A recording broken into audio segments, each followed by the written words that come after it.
ایران اور امریکہ آ جائے تو کوئی ڈیولپمنٹ ہوئی ہے یا ابھی بھی وہی سٹیٹس کو ہے اس کے حوالے سے؟ نہیں، ڈیولپمنٹ تو اس لحاظ سے ہو رہی ہے کہ اگر اتنی لمبی بات ہوئی ہے پاکستان کے پرائم منسٹر کی، اور اس بات کی ایران نے بھی تصدیق کر دی ہے کہ جو 15 نکاتی ایک پرپوزل تھا امریکہ نے دیا تھا ایران کو پاکستان کے ذریعے، اور اس کو جو ایران کا میڈیا ہے یا ان کے کچھ آفیشلز کہتے ہیں ریجیکٹ کر دیا ہے، لیکن میرا نہیں خیال، کچھ پبلک پوسچرنگ ہے، اگر اتنی لمبی چوڑی بات ہو رہی ہے تو اس میں ڈسکشن ہوئی ہے، اور جو پرائم منسٹر آفس سے اسٹیٹمنٹ بھی جاری ہوا ہے اگر آپ اس کو دیکھیں تو اس میں اسی بات کا بتایا گیا ہے کہ پرائم منسٹر نے جو پاکستان کی ایک آؤٹ ریچ ہے اس میں وہ خود بھی شامل ہیں، ڈپٹی پرائم منسٹر اور فارن منسٹر شامل ہیں، اور انہوں نے ذکر بھی کیا ہے پاکستان کے جو فیلڈ مارشل ہیں وہ امریکہ، گلف کنٹریز اور باقی جو ریلیونٹ کنٹریز ہیں ان کے ساتھ رابطوں میں، یہ ایران کے صدر کو بتایا ہے۔ تو کلیئرلی جو اس ٹیلی فون کال کا جو مقصد ہے وہ یہی ہے کہ جو کوشش ہو رہی ہے مذاکرات کی ٹیبل پر آئیں۔ ایران کے جو صدر ہیں جو پاکستان کے اسٹیٹمنٹ پہ انہوں نے یہ کہا ہے، پاکستان کی ایک تو ایفرٹ کو انہوں نے اپریشیٹ تو کیا ہے، لیکن ساتھ یہ کہا ہے کہ کسی بھی ایسے پروسیس کے لیے یا میڈیشن کے لیے بہت ضروری ہے کہ اعتماد کو بحال کیا جائے، یعنی کہ امریکہ کے ساتھ۔ یہ ایران کی طرف سے یہ ایران کی طرف سے اسٹیٹمنٹ آیا، اور ایران کا کیونکہ اس میں 2 مرتبہ پچھلے 10 مہینوں میں ہو چکا ہے کہ انہوں نے امریکہ کے ساتھ بات چیت کی، اور بات چیت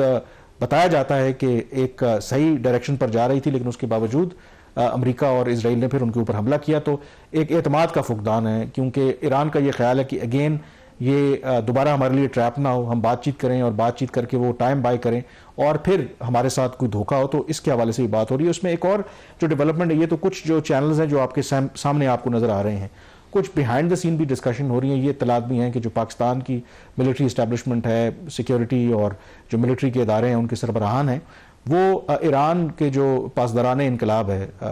ایرانین ریولیوشنری گارڈ کور، بتایا یہ جاتا ہے کہ ایران کے صدر اور ان کے وزیر خارجہ اپنی جگہ پہ، لیکن اصل they are calling the shots. اور یہ بھی ایک بہت بڑی وجہ ہے کہ وائی پاکستان اس وقت فیسیلیٹیٹ کر رہا ہے یا میڈیٹ کروا رہا ہے، کیونکہ اس وقت ریجن میں کسی اور ملک کے، ایران کی خاص کر کے جو پاسداران انقلاب ہے ان کی قیادت ہے، ان کے ساتھ اس طریقے سے رابطے نہیں ہیں۔ تو یہ ملٹی لیول کے اوپر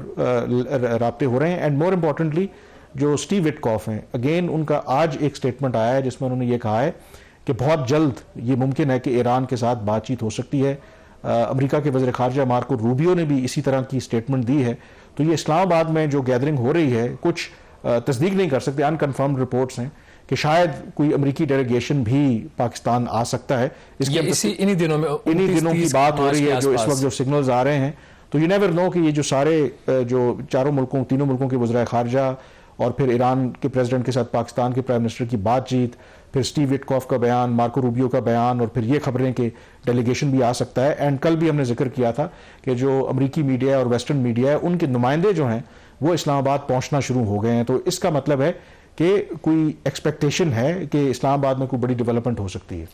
تو کیا آپ کیا سمجھتے ہیں کہ یہ جو ڈیولپمنٹ ہے وہ لیڈ کرے گی یا یہ پری میچور ہے اس چیز کو کہنا، کیونکہ جس قسم کا اس وقت کانفلکٹ ہے، جو اس کی نیچر ہے، اور جس میں جو ٹرسٹ ڈیفیسٹ ایک بہت بڑا ایشو ہے، 2 دفعہ مذاکرات کے دوران یا اس کے بعد ایران کے اوپر حملہ ہونا، کیا ایک سمٹ میں ایک جو ہے ڈسکشن کے ایک سیشن کے اندر یہ معاملات حل ہو سکتے ہیں، یا it could be an ice breaking meeting but اس میں جو کنکلوسیو شاید یہ میٹنگ اس طریقے سے نہ ہو سکے؟ اس کو دیکھنے کے 2 طریقے ہیں۔ ایک تو بتایا یہ جا رہا ہے کہ جو بیک چینل ہیں، جو بات چیت ہو رہی ہے، تو جو میٹنگ ہے وہ اسی صورت میں ہوگی کہ اگر جو بیک چینلز کے اندر کوئی پروگرس ہوتی ہے، مثلا عام طور پر ڈپلومیسی کے اندر ہوتا یہی ہے کہ اگر بات میٹنگ تک پہنچ جائے تو اس کا مطلب ہے کہ آپ نے بیہائنڈ دا سین بہت سا گراؤنڈ کور کیا ہے۔ ایک افواہ کہہ لیں، اطلاع کہہ لیں، یہی ہے کہ اگر واقعی ایران اور امریکہ تو تیار ہے، ایران بھی میٹنگ کرنے کے لیے تیار ہو جاتا ہے، تو اس کا مطلب ہے کہ behind the scene coffee progress ہو گئی ہے، کچھ پروپوزلز، کچھ باتیں جو ہیں وہ ایکسچینج ہو چکی ہیں۔ تو اس لیے میرے خیال میں کچھ بھی ہو سکتا ہے، کیونکہ سٹیکس بہت ہائی ہیں۔ انٹرسٹنگلی ابھی کچھ دیر پہلے ہی جو موید یوسف صاحب ہیں، پاکستان کے نیشنل سیکیورٹی کے ایڈوائزر رہے ہیں، انہوں نے بڑا ایک انٹرسٹنگ کامنٹ کیا ہے۔ انہوں نے یہ کہا ہے کہ یہ جو پاکستان ایفرٹ کر رہا ہے، جو بھی ڈپلومیٹک ایفرٹس ہو رہی ہیں،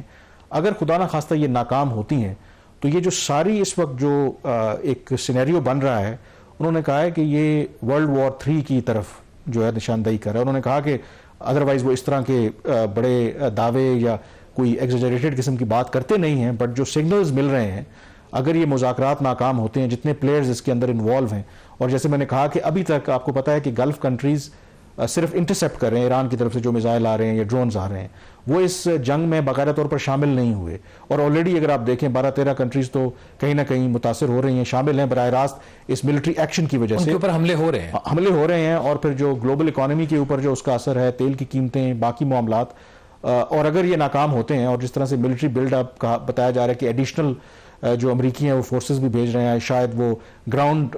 آپریشن بھی لانچ کر سکتے ہیں, خارق جو آئلینڈ ہے اس پر بھی قبضہ کر سکتے ہیں. تو یہ جو سارے سینیریوز ہیں یہ بڑے ڈریڈ فل سینیریوز ہیں, اور یہی وجہ ہے کہ پاکستان اس وقت اگر اپنا ایڑی چوٹی کا زور لگا رہا ہے وہ اسی وجہ سے لگا رہا ہے کہ پھر جو اگر ابھی بھی بہت نقصان ہو چکا ہے, لیکن اگر واقعی یہ بالکل چیزیں ٹوٹل آؤٹ آف کنٹرول ہو گئیں تو پھر تو واقعی آپ کہہ سکتے ہیں کہ مور اور لیس اب ایک عالمی جنگ ہی ہوگی, اور تو کیا ہونا ہے اس میں. ایگزیکٹلی ناظرین, یہاں پہ ایک چھوٹی سی بریک لیں گے. جب بریک پہ کے بعد واپس آئیں گے تو بات کریں گے پاکستان اور IMF کے معاہدہ تو ہو گیا, کیا یہ اتنا آسان ہوگا IMF کے بورڈ کے لیے کہ اگلی جو لون کی ٹرانچ ہے اس کو بھی اپروو کر دے؟ اس پہ بات کریں گے چھوٹی سی بریک کے بعد.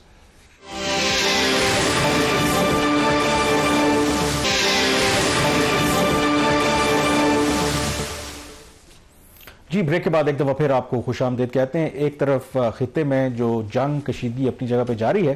تو دوسری طرف جو آج ایک بڑی خبر آئی ہے, اور وہ خبر یہ ہے کہ آپ کو پتا ہے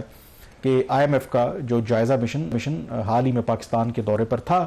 سٹاف لیول اگریمنٹ کا اس وقت تو اعلان نہیں ہوا تھا, لیکن آج سٹاف لیول جو اگریمنٹ ہے اس کا اعلان باقاعدہ طور پر IMF کی طرف سے آ گیا ہے, اور یہ $1.2 ارب کی اگلی قسط جو پاکستان کو جاری ہونی ہے. باوجود اس کے کہ کچھ پہلے بھی ہم ڈسکشن کر چکے ہیں, IMF کو کچھ چیزوں کے اوپر خدشات اور کنسرنز تھے, بٹ ہیونگ سیڈ دیٹ یہ staff level agreement finally Shahbaz ہو گیا ہے, which I believe unexpected, کیونکہ اوور آل اس وقت اگر آپ دیکھیں پاکستان کی سچویشن جو ہے, ہم پہلے بھی ذکر کر چکے ہیں, جو ہماری سینٹرلٹی ہے, تو آئی تھنک اگر یہ سٹاف لیول اگریمنٹ نہ ہوتا ہے یا کوئی مزید اختلافات ہو تو یہ بہت حیران کن ہوتا, کیونکہ ظاہر ہے کہ پاکستان جب امریکہ کی جو اتنی بڑی ایک جنگ ہے اس کو ختم کروانے میں ایک رول پلے کر رہا ہے, اور امریکہ کا جتنا انفلوئنس ہے IMF کے اوپر, تو یہ تو میرے خیال میں ایکسپیکٹڈ ہی تھا. بالکل یہ ایگریمنٹ ایکسپیکٹڈ تھا. یہی وجہ ہے کہ اگر آپ اس معاہدے کی جو بہت ساری اس کی جو تفصیلات ہے اس کو دیکھتے ہیں, کچھ آن دا ریکارڈ چیزیں آ چکی ہیں, زیادہ تر چیزیں ابھی بھی جو ہے وہ بیہائنڈ دا کلوز ڈورز ہی رہے ہیں, لیکن ہمارے کچھ جو ذرائع سے بات ہوئی ہے, نیچرلی اگر جنگ ہو رہی ہے تو اس کا جو سب سے پہلا جو بڑا امپیکٹ آئے گا وہ آپ کے ایکسٹرنل سیکٹر کے اوپر آئے گا. ایکسٹرنل سیکٹر میں آپ کا کرنٹ اکاؤنٹ خسارہ بڑھ سکتا ہے, ریمیٹنسز متاثر ہو سکتی ہیں, برآمدات متاثر ہو سکتی ہیں, پاکستان کو نئے قرضوں کی ضرورت پڑ سکتی ہے. تو یہ وہ ایریاز تھے کامران جن کے اوپر IMF کا ایسا جتنا فوکس نہیں تھا, حالانکہ انہوں نے بالکل چیز کو ریویو کیا, اس کے حوالے سے اپنی اسیسمنٹ بھی کی جو انہوں نے اپنے اسٹیٹمنٹ کے اندر بھی دی, بٹ جو اصل وجہ تھی جس کی وجہ سے یہ معاہدہ نہیں ہو رہا تھا یا اس کے اندر تاخیر تھی, وہ جنگ سے کم وہ FBR کے جو معاملات تھے, فیڈرل بورڈ آف ریونیو کے, اس کی جو کارکردگی اس مالی سال میں ابھی تک رہی ہے,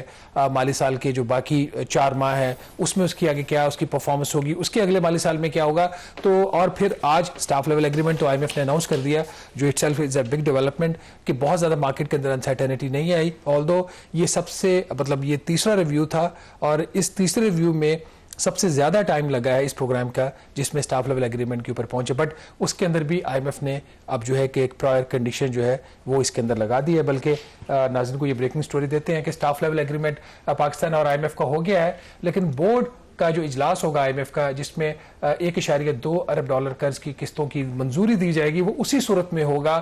جبکہ FBR جو ہے وہ $322 ارب کا اضافی ٹیکس اکٹھا کرے گا. اور یہ جو ٹیکس ہوگا یہ جنرل انفورسمنٹ کے کانٹیکس میں نہیں ہوگا, جو بہت سارے کورٹ کیسز تھے, خاص طور پر جو سپر ٹیکس کا کیس جس میں فیڈرل کانسٹیٹیوشنل کورٹ نے FBR کی حکومت پاکستان کے حق میں فیصلہ دیا تھا,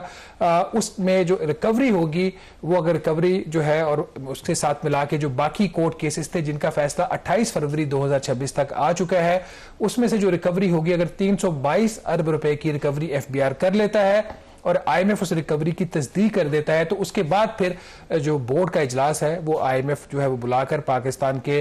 قرض کی جو اگلی قسط ہے وہ منظور کر سکتا ہے. تو کامران یہ کلین سٹاف لیول ایگریمنٹ نہیں ہے, پرائر کنڈیشن ہے, بٹ پرائر کنڈیشن اس سے پہلے بھی لگتی رہی ہیں. اس دفعہ انہوں نے FBR کو جو ہے وہ ہدف بنایا اور رائٹلی بنایا ہے کہ جو FBR کی پرفارمنس رہی ہے جس کے اوپر ہم نے کئی پروگرامز کیے ہیں, کئی آرٹیکلز لکھے ہیں کہ جو صورتحال FBR کی بن رہی ہے, جو گورنمنٹ کا فسکل فریم ورک بن رہا ہے جس میں جو سب سے ویکسٹ لنک ہے وہ اس وقت FBR ہے, اور یہی وجہ ہے کہ اب پرائر جو ایکشن ہے وہ لگا دیا IMF نے کہ یہ 322 ارب روپے اکٹھا کریں گے, یہ ہم اس کی تصدیق کریں گے, تو اس کے بعد ہی بورڈ کا اجلاس ہوگا جو اسٹاف لیول ایگریمنٹ کی باقاعدہ منظوری. لیکن آپ نے بات کی کہ یہ پہلی مرتبہ نہیں کہ انہوں نے اس طرح کی پرائر کنڈیشن لگائی ہے, اور جب یہ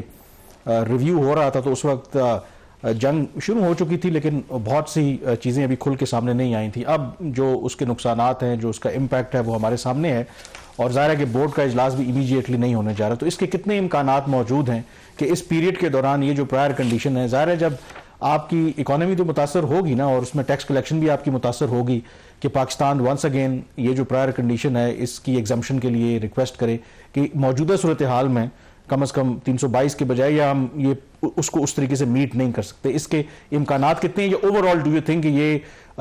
ڈسپائٹ دا وار یہ FBR کے لیے ممکن ہے کہ یہ 322 یہ ہو جائے گا؟ اور اس میں ایگزمپشن کی پاسبلٹی اس لیے نہیں ہو سکتی کہ آج تو معاہدہ اناؤنس ہوا ہے اور اس میں ان کے پاس 4 سے 6 ہفتے کا وقت ہے جس میں انہوں نے یہ کنڈیشن میٹ کرنی ہے. بلکہ اس کے حوالے سے جو میری FBR کے ذرائع سے بات ہوئی, ان کا تو یہ دعویٰ ہے کہ 322 ارب روپے کے اگینسٹ 31 مارچ نیکسٹ ویک تک وہ کوئی 280 ارب روپے آلریڈی کلیکٹ کر چکے ہوں گے, کیونکہ سپر ٹیکس کا کیس کا جب فیصلہ آیا تھا اس میں کچھ پیسہ تو ایسا تھا جو FBR آلریڈی ایڈوانسز میں لے چکا تھا ان کمپنی سے, کچھ انہوں نے بھی جو نوٹسز دیے سپر ٹیکس کے کیس کے فیصلے کے آنے کے بعد وہ ریکوریز کی, پھر یہ اس کے اوپر ایک جرمانہ بھی ریکور کریں گے 15 سے 25% کی رینج میں. تو میرا خیال ہے کہ یہ ان کو مسئلہ نہیں ہوگا. لیکن اٹ سیلف اس کنڈیشن کا لگا دینا کہ کورٹ کیسز کے اندر جو پیسہ پھنسا ہوا ہے ٹیکس کا, جو پالیسی ایکشن لیے جاتے ہیں پھر کورٹ میں جا کے اسٹک اپ ہو جاتے ہیں, اس کے اوپر یہ کنڈیشن اس طرح کی آنا یہ ان یوزل ہے. پرائر ایکشن پچھلے پروگراموں میں بھی ہوتے رہے ہیں, پچھلی جو ریویوز ہیں اس کے اندر بھی ہوتے ہیں, but this is in usual کہ FBR کو, کیونکہ عدالتوں کے اوپر تو تھیوریٹیکلی حکومتوں کا اختیار تو نہیں ہوتا کب انہوں نے فیصلہ کرنا ہے. اس میں ایک اور جو دوسرا ایلیمنٹ ہے, کیا ظاہر ہے کہ اسٹاف لیول اگریمنٹ تو ابھی ہوا ہے, آپ کو پتا ہے کہ اس عرصے کے دوران جو یہ جنگ ہوئی اور جنگ کی صورت میں گورنمنٹ کو کچھ مشکل فیصلے, کل بھی جو پرائم منسٹر نے خطاب کیا تھا تو ونس اگین ہم نے ڈسکس بھی کیا تھا کہ ان کو جو ریکمنڈیشن دی گئی تھی تو گورنمنٹ نے فیصلہ کیا کہ ایبزارب کریں گے 56 ارب روپے کی مزید جو سبسڈی ہے تیل کی مصنوعات پر. تو اس کے حوالے سے کیا IMF خاموش ہے, کیونکہ IMF تو سبسڈیز کے خلاف ہے, کیا کوئی انڈیکیشن انہوں نے دی ہے کہ گورنمنٹ کی یہ جو اپروچ ہے اپنی جیب سے وہ سبسڈی دے رہی ہے, آر دے سپورٹنگ دس؟ اس میں دو انہوں نے اس کی بڑی واضح اسٹیٹمنٹس دی ہیں جو ان کا اعلامیہ ہے اسٹاف لیول ایگریمنٹ کا. ایک تو انہوں نے یہ کہا ہے کہ ٹارگیٹڈ سبسڈیز ہونی چاہیے جس کی طرف حکومت خود بھی کام کر رہی ہے, جو 2 ویلرز اور 3 ویلرز کی بات ہو رہی ہے. تو ایک تو یہ چیز ہے. دوسرا اب اس میں یہ ٹارگیٹڈ کا جو میکانزم ہے وہ کوئی اتنا اچھا پاکستان میں نہیں رہا. ایک جو چیز آج آ کے پاکستان کے پاس بچتی ہے جو کہ ایک بہتر ٹرانسپیرنٹ ریلیٹیو ٹرمز میں میکانزم ہے وہ بے نظیر انکم سپورٹ پروگرام کا. جو بے نظیر انکم سپورٹ پروگرام ہے اس کے تحت ان کے پاس کوئی 1 کروڑ افراد کا ان کے پاس ڈیٹا بیس ہے